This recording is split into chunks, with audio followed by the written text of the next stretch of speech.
Hello and welcome to another week of news. Now there's a whole lot going on between all of the new goodies they put inside the store. More on that really quick, but of course with the patch there's also new dungeons to explore and a whole lot of different changes that we really weren't expecting. So with all of that said, why don't we get into it? Of course, starting off, we have to touch on the new legendary dungeon that came in. It is the Queen's Altar. It is level 75, 4-man dungeon, and it's going to come with a lot of cool goodies that you can get from it if you're able to clear it, but keep in mind the DPS requirement for it is about 100k DPS per person if you're running with a party of 4 with bleed, and that is against a level 76 boss. Basically, you're going to be not only accuracy nerfed, but also crit nerfed because of the fact that you're not going to be over-leveling this boss by any significant margins like you could with previous dungeons. Now, there are a lot of cool things that you can get from this boss. In particular, you're going to be able to get, of course, legendary skill books like always at a bit higher rate, but then also there's going to be increased weapon and belt drops, and also the psyches that you're going to be able to get for the soul shields 1 through 4 and 5 through 8 pieces, as well as the Shinma irons, which are going to be required in roves in order to make your legendary soul core. Now, of course, to go over this really quickly, there is an event tied to the Queen's Altar similar to Yeti. However, this time it's not going to be a direct head-to-head competition of who can get the best points in the dungeon. We saw how that went last time. A lot of people weren't happy and there were bugs galore. But similar to like with the previous Yeti event where you could run the mini bosses and get rewards, you have a similar thing now with Snake. If you are able to run through Snake and clear the mini bosses of the dungeon, you do have a chance to pick up some extra portrait chests along the way. Now, this isn't going to be anything crazy good for you unless you're picking up some good heroic portrait chests or a lot of blue cards along the way. There is going to be a much larger card book for just a bunch of permanent stats that we get in a future patch or two. So being able to stack up on a lot of portraits that you maybe otherwise wouldn't look for might be good going forward. But it's not something absolutely required. But for those looking to run through the dungeon, at least the first parts of it, without being able to actually kill the boss, there is some reward for it now, and I think that's great to see. Since we're touching on the idea of what's coming from the Snake dungeon, we also want to touch on the Shinma Iron. This is going to be a new material that you need in order to craft your legendary soul core fragments and eventually your legendary soul core, and then potentially for level ups along the way as well. I'm not too sure about that though. Now, the soul core is going to be a new legendary tier soul core that you can craft called Mushin Soul Core. This is going to be different from the soul cores that you're used to using right now. It is going to be completely different, but the big advantage to the soul core is that not only will it have very much increased stats that you can also grow by increasing the soul core's power, but it will also be able to augment the abilities on your character, which you can re-roll at the cost of some material. The legendary soul core fusion technique itself is a pretty straightforward, but takes quite a lot of time. You're going to be combining gold, ascent stones, heroic soul core crystals, and Shinma irons in order to make one legendary soul core crystal at a 25% success rate. So for every 4 times you try, you'll get about 1. And keep in mind, the amount of these materials you need is not small either. You're going to need something like, I think, 10 soul core crystals, 15 ascent stones, and like 15 Shinma iron, or something close to that. I forget exactly off the top of my head, but if you go into your transmute tab, you could probably find it pretty quickly. And once you have that 1 legendary soul core piece, you're going to need 9 more. Once you have 10 total, you're going to be able to guarantee your legendary soul core. Keep in mind, of course, this is not the end of the RNG. Like I stated before, there are these extra stats that you can roll for your soul core that are going to increase the Grandmaster on your abilities for your class. So you're going to be able to increase the Grandmaster for the main skills that you're looking to up the DPS for through your soul core, which is great since we're very limited on book spaces. But you are going to have to re-roll to get the right skills, most likely. Of course, like I said, you can also increase the legendary soul core from rank base to about rank 5, I think, and that will take materials along the way as well. Thankfully, actually getting a lot of these materials is not going to be as hard as it might seem by being forced to run the Snake dungeon.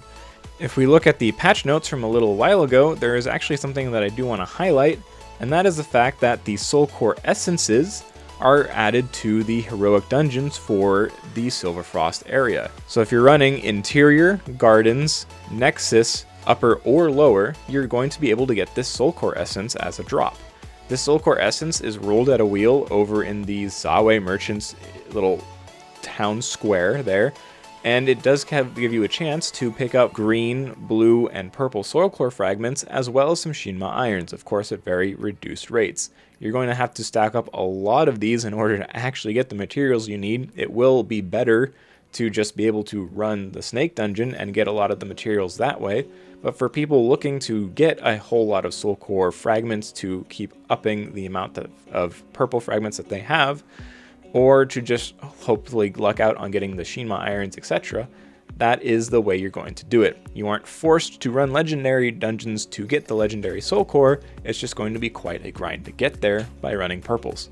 While we're on it as well, I do want to touch on 2 quick things from the patch notes that I think were quite significant. The increased EXP from Interiors and Gardens is actually very significant.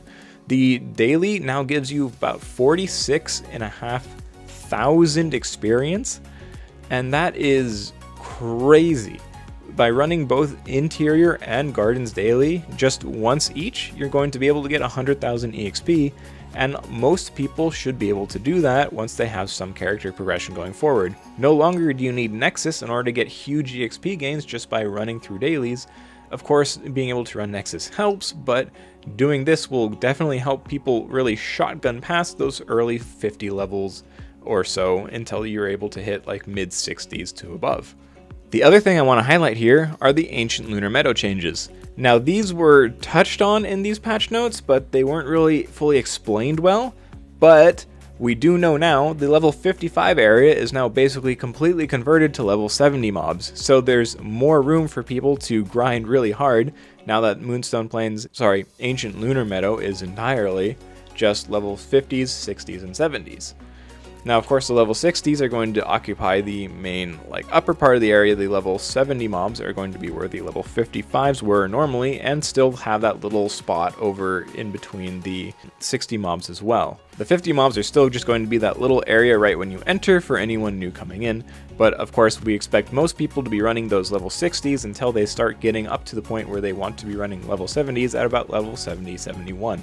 In addition to this, there was also a change to the way that the bonus EXP works in Ancient Lunar Meadow. Now, if you have 280% bonus EXP or above, I'm pretty sure 280 is the max though, you have 50% increased odds of seeing Yetis and pigs. When I say Yetis, I mean the really big grass squatches, and of course the pigs being the gold pigs that drop you nice little gold chests. 50% addition sounds nice, but remember that this is 50% of still a small fraction, so it's not like you're going to be seeing a golden pig every single mob you kill, but it definitely increases the value of having that bonus EXP. And as far as I know, it seems like there's also bonuses leading up to that point where the more bonus EXP you have, the more likely you are to see Yeti and Pig. And then at 280 EXP, you just have that extra 50% bonus added on top of whatever your bonus you've accrued so far. Anyone who might know differently, please let me know in the comments below. Continuing on with the events going on right now, we have the Rich Raccoons event. Now this is something that's going to get you a decent amount of stuff. It's not going to be the craziest event. Honestly, I had more hopes for the Insignia event, which of course we're going to be going over really soon. But as far as the event goes, it's basically similar to the way that the Golden Pig worked a couple patches ago, except I do feel like this is done a little bit better. There's more gold being put into the system because of these Rich Raccoons, and you also have an option to get more than just gold from them. Basically, when you're running Interior, Upper, or Lower Floor, you have a chance of running into one of these raccoons.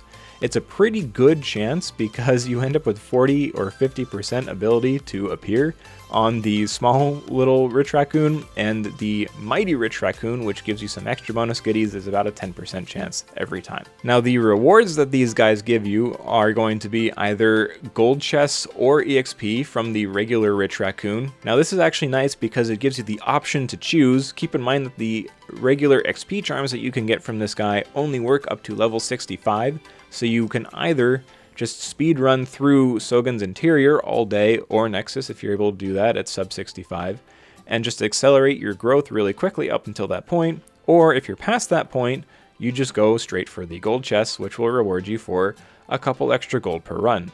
Outside of that, the Mighty Rich Raccoon chest has a chance to give you a little bit of gold, as well as some portrait chests or heroic portrait chests tradable and legendary portrait chests tradable. Now, these portrait chests are currently on the market, at least the heroic ones that I saw just 5 minutes ago, for about 2k divine gems, and the legendary portrait chests will be more, obviously. Anything that can be traded on the market that's new is going to have quite the price tag attached to it, so if you happen to get lucky with the Mighty Rich Raccoon, and then extra lucky by getting a tradable portrait chest, you've just made yourself quite a few divine gems right there, equal to several hundred gold if you choose to take that route. Next up, we have the Insignia combination event, and boy oh boy did I have hopes for this and then got let down so fucking hard. Now, to quickly go over it, the Insignia combination event sounds really good because the idea is that you run through the blue dungeons as well as the gardens and interior to get 10 fragments of a fusion insignia voucher, and mix all 10 fragments to get a single fusion insignia voucher per day by running those dailies.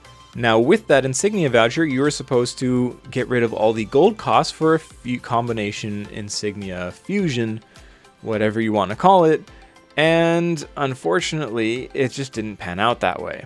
The Fuse Insignia voucher only works for the random combination that spits out a random output. It doesn't work for the guaranteed, I have 3 of the same insignias and want to combine them into the tier above. That's what I hoped it was. That would have been so much better, but all in all, it's only going to save you about 2 to 4 gold per random fusion once every day. It's going to save you about 100 gold in the long run if you use 1 a day for the entire month, and you're using it on all high tier insignia fuses, but it's going to take quite a bit of gold just to get all the high tier insignias to begin with to save that amount of gold. And if you're using it on lower tiers, then you're missing out on value there, so it just feels bad. The fact that this is only available for the random fusions sucks even more because, of course, that means that you're only guaranteed a random output. Having a insignia event like this, I thought would be a really great thing for the game because it would give you a subsidized way of actually getting certain character progression, and then maybe you'd see an event in the future that does the same thing for, I don't know, gallery pages or books or whatever you want to call it. But knowing that even when you have something as straightforward as Fusion Insignia event, you can't just give the reward for the guaranteed options, it feels so bad because why does everything in this game just have to be 5 different layers of RNG and like the most minimal savings possible to give to the players?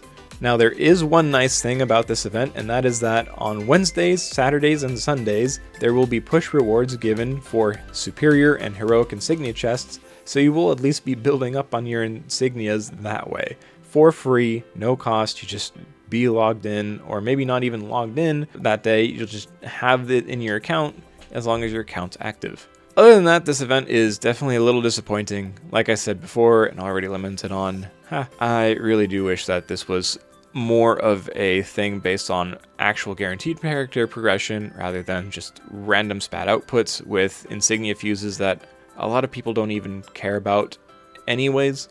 So it just seems like a weird thing to do all in all. Getting back into things, there is a third event going on. It is the Wanted Leader event. This is basically just a way of saying, please kill our field bosses more. When the field boss changes first came with the introduction of Silverfrost, a lot of people were actually really excited because the new Silverfrost bosses had the chance to give you the Virtuous Soul Badge fragments, and of course everyone needed the Virtuous Soul Badge fragments to increase their soul badges to the Sacred State, which was a huge DPS bonus for most people. But of course, as time has gone on, now that people have their Sacred Badges, they don't need the Virtuous anymore, and they really don't need most of what's coming from those bosses. This is kind of just an event to incentivize people to kill these bosses again. They didn't change the rewards on the bosses in any way, but what they did do is make it so they drop an extra little essence where you can basically gather 3 of them per day. You can technically gather more, but you're only going to be able to use really 3 per day on anything worthwhile, and you can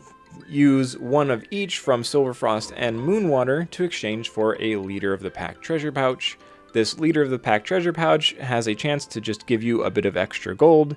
It's weighted around 2 gold per chest on average, but of course you do have the option to hit big and get that like 20 or 10 gold payout if you're lucky. There are some other things you can get with it as well, like portrait chests, but all in all, the gold is going to be the most consistent thing that you get from it, and it's really what you're playing this for, is just to make sure that you can get a little bit of extra gold income. In order to get this gold income, you will have to actually kill about 2 field bosses a day from both Silverfrost and Moonwater, so 4 in total, 2 from Silverfrost, 2 from Moonwater, and that way you can actually exchange for all the pouches that you need. You're going to get a essence from doing the daily quest, the Kaishin's Ambition, and then you're also going to get an essence every time you kill the boss, which is why there is 2 bosses for 3 essences total per day. Any extra essences that you end up with can be exchanged for broken crystals at a rate of 1-to-1, so it's not really going to stack up on your materials too much, but you might end up with a little extra jewel powder or elemental powder at the end of the day if you have some leftovers. Next up, getting into a little less important things, we have the attendance event. Now, the attendance event is just going to be, log on, get your rewards. We already saw about this in the patch notes a little bit that was put out before all of this information was available. It's going to end with the Autumn Leaves outfit chest to get you a nice little costume at the end of 28 days for logging in. So you don't have to log in every day of the month in order to get it, but you do have to log in a majority of them, missing 2 to 3 days max. There are a couple other things that might be good for players to be able to get, like the Ascent Stones in here, as well as the Insignia chests, but outside of that, it's going to be just, another little bit of things to try and get you to log in daily, but nothing that's really going to cost your character any kind of like time or loss progression if you don't get it. Hello, it's me, and while I was editing this video, I actually realized I missed 2 important topics that I wanted to cover really quickly. The first being that there are some known issues that NCSoft has already said they are fixing. One of them is the fatal error crashes that everyone is constantly experiencing right now. They're currently working on that, as far as I know. The other is that there was the problem with the Asura's Revenge event gift things. Basically, the costume that people were supposed to get, people didn't receive, at least some didn't. I know I was in that camp. So they did actually manage to deliver that to you. You just have to check your coupons. It's going to be F10 coupons, and then you'll be able to claim it from there. Now, I was super excited about this costume until I realized that it gave my character a pigtail, and now I just feel like I'm better off wearing the fucking towel on my head instead. C'est la vie. Anyway, getting back to the other more important bit of news, this patch also came with the Force Master buffs, of course. I can't believe I forgot to cover it initially, but the Force Master buffs is something that a lot of people have been waiting for a while. They were either focus reductions, straight number buffs, and of course the GMs added to the Dragon Char, Blazing Beam, and Ice Rain, as well as some other skills. This is just straight up great for anyone who's playing a Force Master right now. I know a lot of people are just feeling incredibly more powerful now with not only the GMs, but just the number buffs in general. So I hope anyone playing Force Master is enjoying the patch as much as they can. Oh, and one last thing. Yeti's now 6 men, so have fun. There's no extra HP for the Yeti boss. It's just straight up 50% easier for everyone. Instead of a 60k DPS check, it is now a 40k DPS check per person on the team.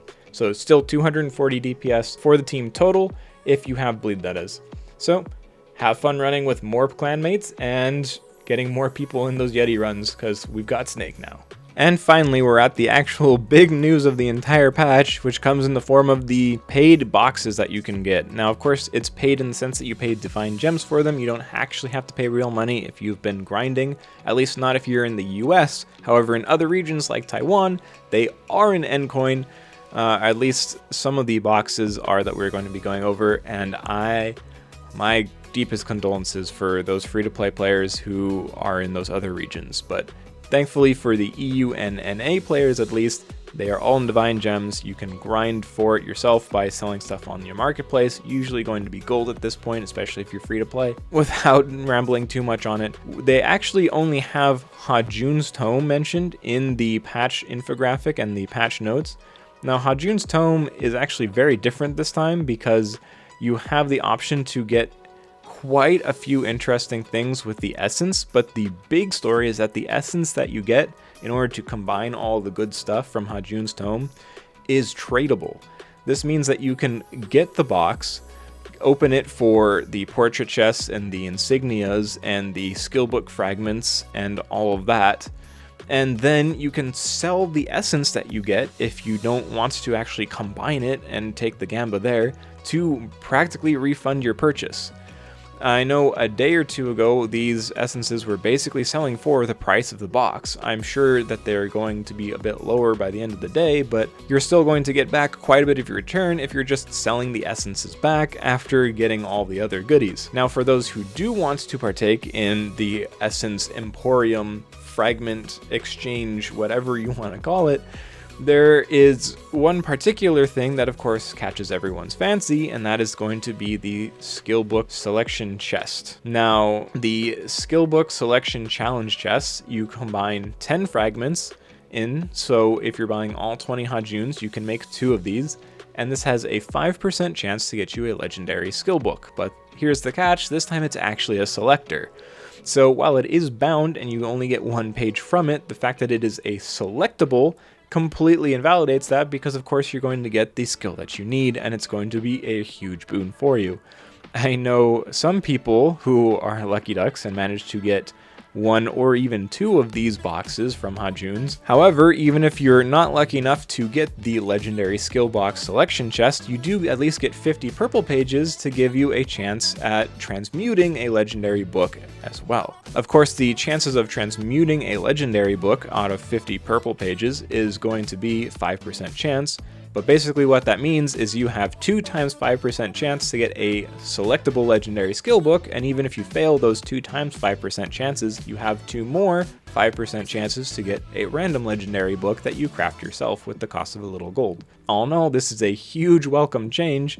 Of course, there are some other portraits and things that you can get from Hajuns, but of course the funny thing about all of this is that Hajuns isn't even the main story or the main focus for most people. The actual main focus is the Queen's Blessing box, which you can find right next to it in the store in F10.